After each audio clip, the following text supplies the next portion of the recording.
کان کٹا ہوا ہے، کان کٹا ہے، پیٹ پھٹا ہوا ہے، کلیجے کی بوٹی ہندا چبا رہی ہے لیکن اسے نگل نہیں سکی اور اسی لاش کے اوپر تھوک دی۔ اللہ کے نبی صلی اللہ علیہ وسلم جب حضرت حمزہ کے لاش کو دیکھتے ہیں، اللہ کے نبی صلی اللہ علیہ وسلم زار و کتار رو رہے ہیں، اتنے میں حضرت حمزہ کی بہن صفیہ بھاگی ہوئی آئی۔ اللہ کے نبی صلی اللہ علیہ وسلم نے کہا، انہی کے بیٹے سے زبیر سے کہا کہ اے زبیر تم جاؤ اپنے ماں کو روکو اور کہو کہ لاش دیکھنے کے قابل نہیں ہے۔ چنانچہ جب صفیہ پہنچتی ہیں، ان کے فرزند روکتے ہیں، کہتے ہیں کہ اے اماں تمہیں لاش کے قریب نہیں جانا ہے۔ کہا تو کون ہوتا مجھے روکنے والا؟ مجھے اپنے بہادر بھائی کے لاش کو دیکھنا ہے، تو کون ہوتا روکنے والا؟ کہا یہی جناب محمد رسول اللہ کا فرمان ہے۔ کہا اے آقا اگر آپ کا حکم ہے تو رک جاتی ہوں، لیکن اے آقا اگر آپ کی اجازت ہو تو میں بھی اپنے بہادر بھائی کے لاش کو دیکھ لوں۔ چنانچہ اللہ کے نبی صلی اللہ علیہ وسلم نے جب اجازت دی، حضرت صفیہ آتی ہیں، چادر ہٹایا گیا اور جب دیکھتی ہے ناک کٹا ہے، کان کٹا ہے، یہاں تک کہ کلیجہ پھاڑ کر کلیجے کی بوٹی ہندا چبا رہی ہے لیکن اسے نگل نہیں سکی، لاش کے اوپر تھوک دی۔ دیکھتی ہے زار و کتار رونے لگتی ہے، اور حضرت صفیہ کو جب روتے ہوئے امام کائنات نے دیکھا تو امام کائنات زار و کتار رونے لگے، اور جب اللہ کے رسول صلی اللہ علیہ وسلم کی آنکھوں سے آنسو جاری ہوئے، اللہ رب العالمین نے اسی احد کے میدان میں جبریل علیہ السلام کو بھیجتے ہیں اور کہتے ہیں جبریل جاؤ میرے نبی سے کہہ دو کہ اللہ رب العالمین نے حضرت حمزہ کو وہ مقام دیا ہے، سید الشہداء کا خطاب اللہ رب العالمین انہیں دے رہا ہے۔ تو یہ قربانیاں تھی، دراصل یہ اسلام کے لیے قربانی دیے۔ آج ہم کون سا قربانی دیے؟ اور جب چادر کو ہٹاتی ہیں کہتی ہیں انا للہ و انا الیہ راجعون، اے بھیا غم مت کرو، اللہ رب العالمین تمہارے قربانی کو ضائع نہیں کرے گا۔ اے بھیا قیامت کے دن اللہ رب العالمین کے بارگاہ میں لوگ آئیں گے، کسی کے بھائی آئیں گے سر کٹا کر آئیں گے، کسی کے بھائی آئیں گے تیر کھا کر آئیں گے۔ اے بھیا جب میرا نمبر آئے گا تو میں اللہ سے کہوں گا اے اللہ میں اس بھائی کی بہن ہوں کہ جو جسم کے ایک ایک اعضا کٹا کر آیا ہے۔ تو یہ صبر اور تحمل تھا، ماتم نہیں تھا، کیونکہ اللہ کے نبی صلی اللہ علیہ وسلم صحیح بخاری کی روایت ہے، اما ایسا کہتے ہیں کہ 3 دن سے زیادہ اگر کوئی شخص ماتم کرتا ہے تو فلیسا منی، وہ مجھ میں سے نہیں ہے، وہ مسلمان ہی نہیں ہے۔ اور وہ عورت ماتم کر سکتی ہے، وہ ماتم نہیں کر سکتی، صرف غم کر سکتی ہے 4 مہینہ 10 دن، جس کا شوہر انتقال ہوا۔ اسلام کے اندر یہی ہے ماتم، اور باقی کچھ نہیں، 3 دن سے زیادہ ہے ہی نہیں۔ اور آج ہم دیکھو مسلمان محرم الحرام کا مہینہ پورا ماتم کا مہینہ بنا کر رکھ دیے۔ اور حضرت حنظلہ رضی اللہ تعالیٰ عنہ کا جب شہادت آیا، شادی کیے اور پہلی رات اپنے بیوی کے قریب گئے، ہم بستر ہوئے اور اسی میں جنگ کا نکارہ پھوٹ اٹھتا ہے، تمام صحابہ اکرام اپنے گھر سے نکل رہے ہیں، حضرت حنظلہ بھی اپنے گھر سے نکل جاتے ہیں۔ ان کی بیوی کہتی ہے کہ میرے خامند آپ کم سے کم غسل تو کر لو۔ کہا نہیں غسل کروں گا تو دیر ہو جائے گا۔ جنگ کے اندر پہنچتے ہیں اور وہ بھی اللہ رب العالمین کے بارگاہ میں شہید کر دیے جاتے ہیں۔ حضرت حنظلہ کے لاش مبارک نہیں مل رہی ہے، صحابہ اکرام پریشان ہیں۔ اللہ کے نبی صلی اللہ علیہ وسلم سے جب پوچھا گیا اللہ کے رسول حنظلہ کی لاش کہاں ہے، اللہ کے رسول صلی اللہ علیہ وسلم فرماتے ہیں کہ فلاں پہاڑی کے پیچھے حنظلہ کو فرشتے غسل دے رہے ہیں۔ تو یہ صحابہ اکرام تھے۔ ایک شخص اللہ کے نبی صلی اللہ علیہ وسلم کے خدمت میں حاضر ہوتا ہے اور جنگ صحابہ اکرام اور کفار سے جنگ ہو رہی ہے، کہتے ہیں اللہ کے رسول آپ حکم دیں میں بھی جنگ میں جاؤں۔ اللہ کے رسول نے کہا کیا تو اسلام قبول کیا ہے؟ کہا اللہ کے رسول میں نے اسلام قبول نہیں کیا ہوں۔ اے اللہ کے رسول میری دلی خواہش ہے کہ میں بھی جنگ میں جاؤں۔ اللہ کے رسول نے کہا نہیں، جب تک تو اس کلمہ توحید کو پڑھ نہیں لے گا میں تجھے جنگ میں جانے نہیں دوں گا۔ چنانچہ وہ شخص کلمہ توحید کا اقرار کر لیتا ہے اور جنگ کے اندر پہنچ جاتا ہے۔ وہ شخص اس طریقے سے لڑا کہ صحابی رسول کو شہید کر دیا جاتا ہے۔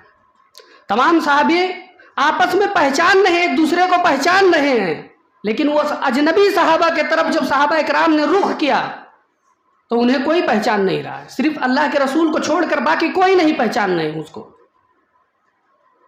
اللہ کے نبی صلی اللہ علیہ وسلم جب اس نوجوان کے سامنے پہنچے، اس نوجوان کے لاش کے قریب جب اللہ کے رسول پہنچے، ہونٹوں پہ مسکراہٹ ہے۔ صحابہ کہتے ہیں اللہ کے رسول آپ اس شخص کو دیکھ کر مسکرا رہے ہیں، بات کیا ہے، وجہ کیا ہے؟ اللہ کے رسول صلی اللہ علیہ وسلم فرماتے ہیں میرے صحابہ، نہ اس نے کوئی نماز پڑھا، نہ اس نے کوئی روزہ رکھا، نہ اس نے کوئی حج کیا، نہ اس نے کوئی زکوٰۃ دی، یہ میرے صحابہ صرف میرے اوپر کلمہ توحید کا اقرار کر کر جنگ میں داخل ہو گیا، اللہ رب العالمین اسے جنت الفردوس میں جگہ عطا فرمایا ہے۔ تو یہ شہیدوں کا مقام ہے۔ حضرت عمر فاروق رضی اللہ تعالیٰ عنہ کی شہادت 1 محرم کے دن ہوا۔ حضرت عمر فاروق رضی اللہ تعالیٰ عنہ جب مسجد میں آتے ہیں نماز پڑھانے کے لیے فجر کے وقت، ابو لولو فیروز نام کا وہ فارسی تھا جو مغیرہ ابن شعبہ کا غلام تھا، جب ایران فتح ہوا تو اسے مغیرہ ابن شعبہ نے اپنے پاس لایا، تو یہ تلوار بنانے کا کام جانتا تھا۔ تو مغیرہ ابن شعبہ نے کہا کہ بھائی تو دن بھر کتنا بھی کما، حالانکہ غلام ہے، تو دن بھر کتنا بھی کما لیکن شام کو مجھے 2 درہم چاہیے۔ تو یہ مسئلہ لے کر وہ عمر فاروق کے پاس آیا۔ ابو لولو جو فارسی تھا، مجوسی تھا، وہ عمر فاروق کے پاس آیا، کہا امیر المومنین میرے مالک مغیرہ ابن شعبہ کہہ رہے ہیں کہ تم دن بھر کتنا بھی کماؤ اس سے مطلب نہیں ہے، صرف مجھے شام کو 2 درہم چاہیے۔ تو حضرت عمر فاروق نے کہا تو کام کیا کرتا ہے؟ کہا امیر المومنین میں تلوار بنانے کا کام جانتا ہوں۔ کہا کہ پھر تیرے مالک نے غلط کیا کہا ہے، تو دے سکتا ہو اتنا۔ پھر اسی دن سے اس نے ٹھان لیا اور کہا کہ اے عمر، مطلب منہ پہ تو نہیں کہا اے عمر جب میں تجھے قتل کروں گا تو 2 دھاری تلوار سے شہید کروں گا۔ چنانچہ حضرت عمر فاروق رضی اللہ تعالیٰ عنہ جب مسجد کے اندر پہنچ جاتے ہیں اور قرات کر رہے ہیں، اور قرات جب کرنے میں مشغول ہوئے صحابہ اکرام، اسی منبر محراب کے بغل میں چھپا تھا وہ آیا اور تلوار میں زہر لگا کر آیا کہ فاروق اعظم اگر تلوار کے زہر سے نہیں مریں گے تو زخم سے نہیں مریں گے تلوار کے، تو کم سے کم زہر سے تو مریں گے۔ حضرت عمر فاروق رضی اللہ تعالیٰ عنہ کے اوپر 7 وار کرنا اس نے چالو کیا۔ حضرت عمر فاروق کے اوپر 7 وار ہوا اور آخری وار میں فاروق اعظم رضی اللہ تعالیٰ عنہ کی اتڑی کٹ جاتی ہے اور وہ مصلی امامت پہ گر جاتے ہیں۔ پیچھے سے عبد الرحمن ابن عوف آتے ہیں، لوگوں کے نماز مکمل کر رہے ہیں۔ پھر حضرت عمر فاروق کو گھر پہ لایا گیا۔ اس وار کے بعد، اس زخم کے بعد حضرت عمر فاروق 3 دن زندہ رہے، اپنے گھر پہ آتے ہیں۔ لوگ انہیں حکیم آئے، طبیب آئے، کھانا کھلا رہے پیٹ سے باہر نکل رہا ہے، پانی پلا رہے پیٹ سے باہر نکل رہا ہے، شہد کھلا رہے پیٹ سے باہر نکل رہا ہے۔ کسی نے کہا امیر المومنین آپ کی 1 رکعت نماز فجر کی فوت ہو گئی ہے، آپ پہلی رکعت میں تھے۔ اے امیر المومنین اس بدبخت نے آپ کے اوپر وار کرنا چالو کر دیا ہے۔ اے امیر المومنین آپ کی 1 وقت کی نماز 1 رکعت فوت ہو گئی ہے۔ حضرت عمر فاروق اٹھتے ہیں، کھڑے ہوتے ہیں، بے ہوش ہو کر گر جاتے ہیں، پھر اٹھتے ہیں، پھر بے ہوش ہو کر گر جاتے ہیں، پھر حضرت عمر فاروق تیسری مرتبہ اٹھتے ہیں، پھر بے ہوش ہو کر گر جاتے ہیں۔ کسی نے پوچھا امیر المومنین اس حالت میں آپ بیٹھ کر لیٹ کر اشارے سے نماز ادا کر سکتے تھے، اے امیر المومنین آپ کھڑے ہونے کی کیا ضرورت تھی؟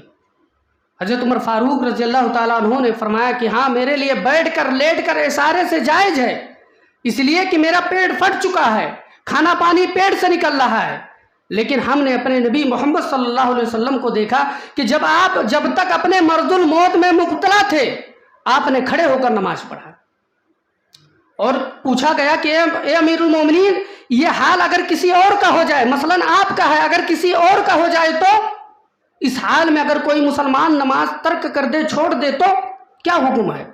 حضرت عمر فاروق رضی اللہ تعالیٰ عنہ فرماتے ہیں کہ اگر پیٹ پھٹ چکا، کھانا پانی پیٹ سے باہر نکل رہا ہے، اگر اس حال میں کوئی مسلمان نماز ترک کر دے تو لا حج الاسلام لمن ترک الصلاۃ، یعنی اسلام کے اندر اس کا کوئی حصہ ہی نہیں ہے، کوئی حق ہی نہیں ہے۔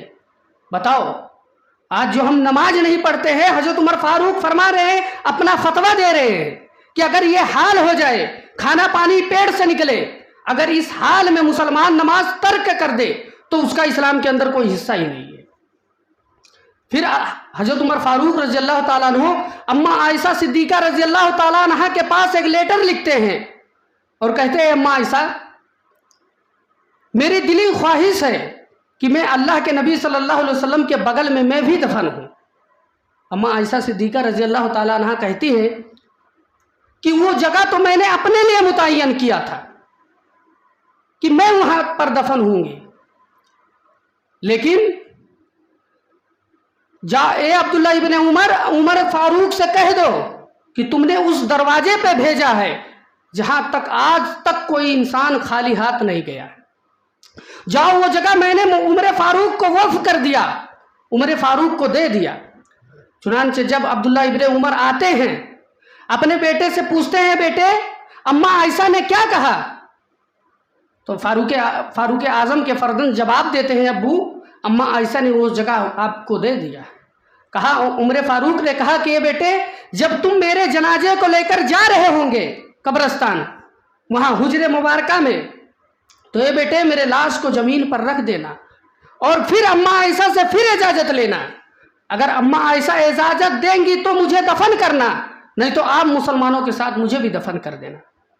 پھر حضرت عمر فاروق رضی اللہ تعالیٰ عنہ، آخری وقت ہے، عبداللہ ابن عمر انہیں اپنے ران پر ان کے سر مبارک کو رکھ دیے اور حضرت عمر فاروق کہتے ہیں، بیٹے تم مجھے زمین پر لٹا دو۔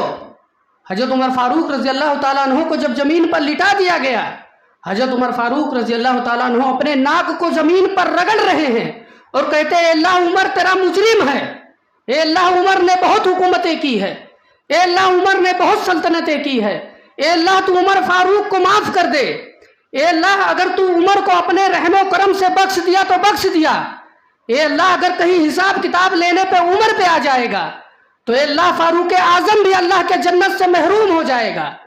بتاؤ، یہ عمر فاروق رضی اللہ تعالیٰ عنہ اپنے آخری وقت میں کہہ رہے ہیں کہ جن کی نیکیاں تو اتنی ہے، امام کائنات نے فرمایا کہ 7 آسمان کے ستارے گن سکتے ہو، لیکن فاروق اعظم کی نیکیاں نہیں گنی جا سکتی ہے۔ وہ فاروق اعظم اپنے آخری وقت میں کس قدر لوگوں کے سامنے پیش کیے۔ یہ حضرت عمر فاروق رضی اللہ تعالیٰ عنہ کا عدل انصاف تھا کہ ایک مرتبہ حضرت عمر فاروق رضی اللہ تعالیٰ عنہ، ایک واقعہ بتا کر بات ختم کرتا ہوں۔ حضرت عمر فاروق رضی اللہ تعالیٰ عنہ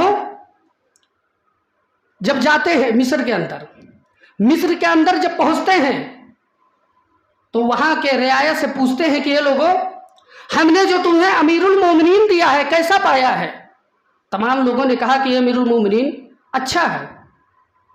چنانچہ ایک یہودی بچہ بھی آیا ہوا تھا، جب اس نے سنا کہ فاروق اعظم آ رہے ہیں تو ایک وہ یہودی بچہ بھی آیا۔ یہودی بچے نے کھڑا ہوا اور کہتا ہے، اے امیر المومنین، مجھ سے آپ کے گورنر سے مجھے شکایت ہے۔ حضرت عمر فاروق نے کہا، اے بیٹا تجھے کیا شکایت ہے؟ تو وہ آیا، یہودی بچے کو فاروق اعظم اپنے گود میں لے لیے اور کہتے ہیں، بیٹے تجھے کیا شکایت ہے؟ کہا کہ یہاں کا جو گورنر ہے عمر ابن عاص جو ہے، اور اس کا لڑکا عمر ابن عاص کا لڑکا اور میں دونوں گھوڑا دوڑا رہے تھے، اور اے امیر المومنین جب میں اس سے آگے نکل چکا، اس سے آگے بڑھ گیا گھوڑا لے کر، تو عمر ابن عاص کا لڑکا مجھے تھپڑ مارا۔ فاروق اعظم رضی اللہ تعالیٰ عنہ جب یہ الفاظ اس یہودی بچے کے زبان سے سنتے ہیں، حضرت عمر فاروق کانپ جاتے ہیں اور کہتے ہیں، عمر ابن عاص تم اپنے بیٹے کو جلد سے جلد یہاں بلاؤ۔ اور جب ان کا بیٹا آتا ہے، فاروق اعظم نے کہا کہ تو اسے کیوں مارا؟ تو کہا کہ اس لیے میں نے مارا کہ یہ مجھ سے آگے بڑھ گیا۔